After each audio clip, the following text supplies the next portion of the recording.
There was never any doubt about their commitment. As I said, the media jumps onto something and makes a story out of nothing. And they're two very committed players who had excellent seasons last year, and they're enjoying life. We're good for them, and they're great. They're good for us. And players, like any job, they want to be happy in what they do. They want to be happy coming to work, and they've been fantastic. They've shown a commitment to the club from day one. They contributed 43 goals between them last year, and their attitude throughout has been first class. So I was disappointed, frustrated when I read some stories, because the fans get the wrong idea about the players.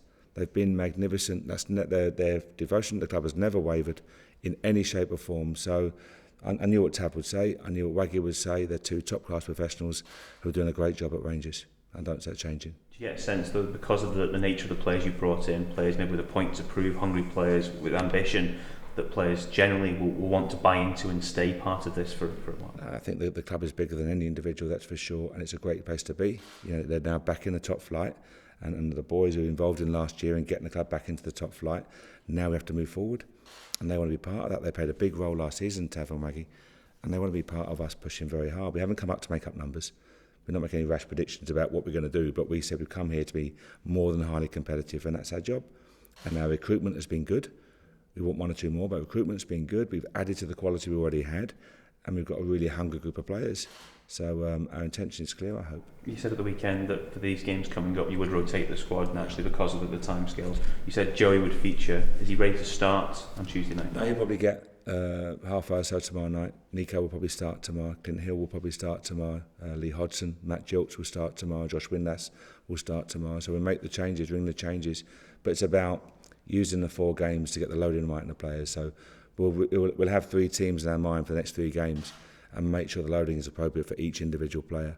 So by the time the Burnley game comes around, we'll be in a good place in terms of preparation, and then have that final week leading into August the 6th for the kick-off. So that's the plan anyway. Joey has not showered his opinions at times. Has he created a certain expectation upon him when he does pull on a Rangers shirt?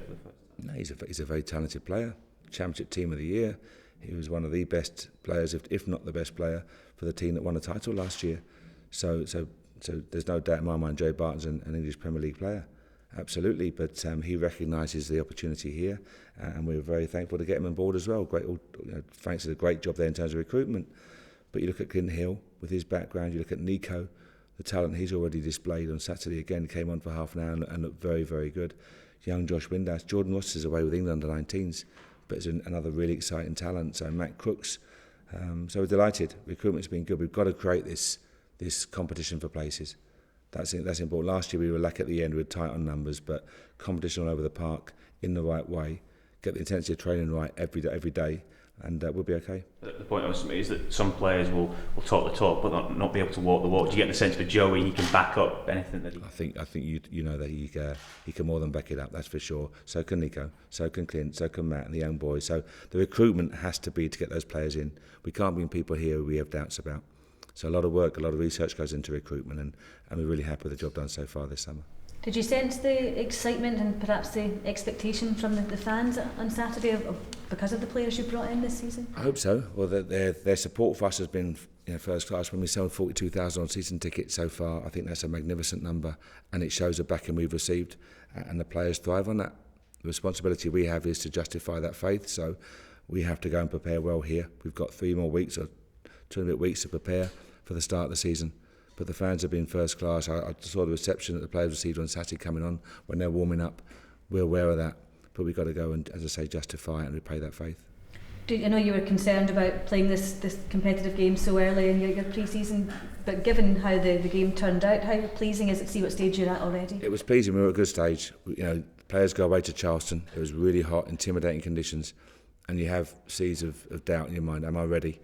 Am I where I should be on the scale, so to speak? And they came back and they showed their energy levels. We dipped at 75 minutes. I think you saw that, and we've got to work on that over the next 2.5-3 weeks, which we will do.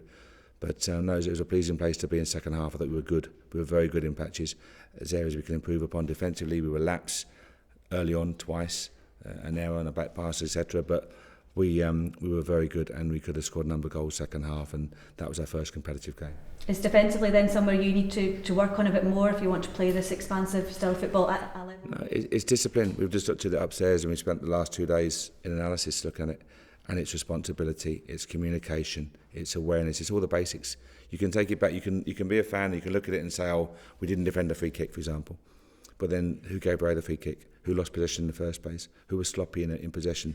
Who was poor in the decision making? If you can take everything back and you can look at the mistakes, if we can tidy up in certain key areas, which we all do, then we'll be a lot better for it. So we have to recognise where we're weaker than we need to be and improve upon it. And having these experienced guys that you brought in, the likes of Clint, etc., is that his role then in defence? That's their role to talk, but also the players we've got. There's no doubt that Rob and Danny and Andy Halliday and Kenny, etc., and Lee, of course, as captain, these guys will have their input, and we've got to talk. We're better as a group when we communicate. We said it first day last season, and the communication's notably better again as we've come back, and we're talking about. We spoke for an hour and a half yesterday about one aspect of play. If we can do that, and they can enjoy it, and we can learn from it, then we'll be in a better place. Any progress on Joe? I'm hoping that the paperwork is being finalised. I'm hoping, but the two clubs are talking, and as I say, it's above my pay grade. So I'll let the clever people get on with that, and I'll do my stuff out there. Think about it today? I hope so, but I think it'll be too late for tomorrow night. But as I say, fingers crossed we can get that one to completion. He's trained with us. He's a top young lad, top young talent as well. So excited to get him on board. Is it, obviously, you had a big support at Fir Park on Saturday, but to get in front of Ibrox, you want to feel that expectation. You'll have a lot of new players playing as well, so it's important to give them a taste of what Ibrox can be like with that expectation, that support as well. Yeah, absolutely. I mean, it'd be great to go to the stadium. It's a fantastic football stadium. The pitch is in magnificent shape. So we want the players to get used to that. It won't be a 50,000 sellout, of course, but it'd be great for the players to experience a game under lights, the smell of the grass, etc., and what Ibrox is all about. So, no, tomorrow's important, and again next Monday again is important. Burnley likewise is another step up in terms of quality, and we have to use that game wisely as well. So we will do, but I want the players, all the squad, to know what it's like about Ibrox and look forward to that first game, which will be a complete sellout. More team news. Everyone's okay after the weekend? Everyone's okay. As I say, everyone's fit. The ones I told you about already. I'll give information away, unusually. But no, other than that, we'll rotate the squad, use the 3 subs tomorrow and see how we go. I know you said you were a bit concerned about having so many players having to play 90 minutes at that stage, but have they come through that fine? Is that better than you thought it would be? Yeah, it's good. You just got to be careful. You've got to be careful of fatigue and muscle-wise. Are they ready? Everything at this stage of the season is about getting the balance right, and if we can make so Rob Keenan, for example, and Danny, those boys came through 90 minutes, but you have to make sure the recovery is right, but also at the same time not decrease the loading too much, because we are still in that pre-season period where on Saturday at 75 minutes we notably dipped in our energy levels, so we've got some more work to do, but that's the whole point of pre-season.